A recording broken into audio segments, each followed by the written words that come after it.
সিলগালা করা একটি সাদা মোড়ক ১১৭ বছর ধরে পড়ে রয়েছে ব্যাংকের এক গোপন কুঠুরিতে, যার মধ্যে লুকোনো রয়েছে বাঙালির ইতিহাসের এক অজানা গৌরব, একটি অমূল্য রতন। হালকা গোলাপি মৃদু আভায় ঝলমলে অষ্টভুজ আকৃতির সত্যিকারের এই হীরাটির নাম দরিয়াই নূর, ঢাকার নবাব পরিবারের ঐতিহ্য।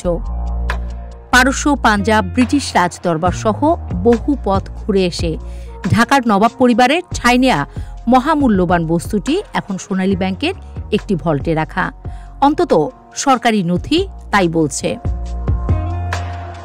হীরাটি প্রথম আলোচনায় আসে ২০১৭ সালের দিকে। সেই সময়কার খবরের কাগজগুলোতে রীতিমতো তোলপাড় পড়ে যায় হীরাটি খোয়া যাওয়ার খবরে, কিন্তু হীরা রহস্যের আর মীমাংসা হয়নি। সোনালী ব্যাংকের ভল্টেই কি চাপা পড়ে রয়েছে ২৬ ক্যারেটের জলজ্বলে দীপ্তি ছড়ানো সেই রহস্যময় হীরাটি?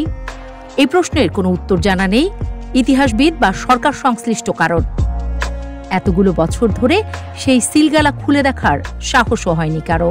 হীরাটির বিষয়ে তেমন কোনো তথ্য নেই ব্যাংক সংশ্লিষ্টদের কাছেও। সরকারের ভূমি সংস্কার বোর্ডও দিতে পারেনি রহস্যময় রীতিমতো ভুতুরে সেই হীরাটি পাওয়ার নিশ্চয়তা। ডিজিটাল আর্কাইভ প্রতিষ্ঠান বাংলাদেশ অন রেকর্ড বলছে ১০টির বেশি মণি বা মুক্তোর মাঝে ২৬ ক্যারেটের প্রথম শ্রেণীর বিশুদ্ধ দুর্লভ হীরাটি বসানো। টেবিল কাটের হীরাটির চারপাশ দিয়ে স্বর্ণমিনা করা রয়েছে। ব্যাস, হীরাটি দেখতে কেমন তা নিয়ে কেবল এটুকুই জানা যায়।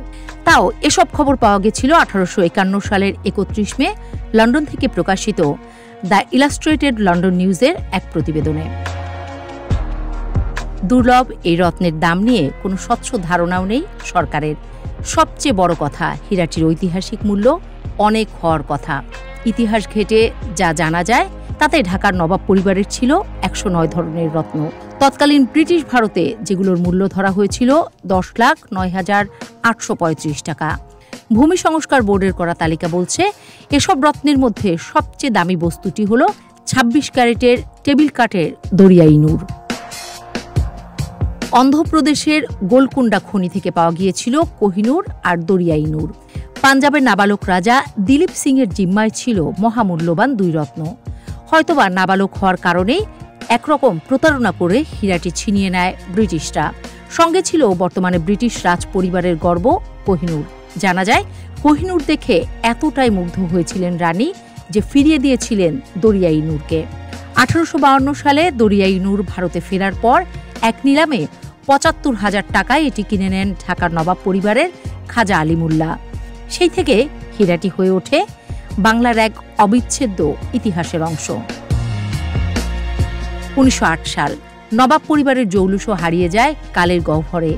ঋণের বদলে নবাব সলিমুল্লাহ বন্ধক রাখেন নিজের ভাণ্ডারের সবচেয়ে মূল্যবান সম্পদ দরিয়াই নূর।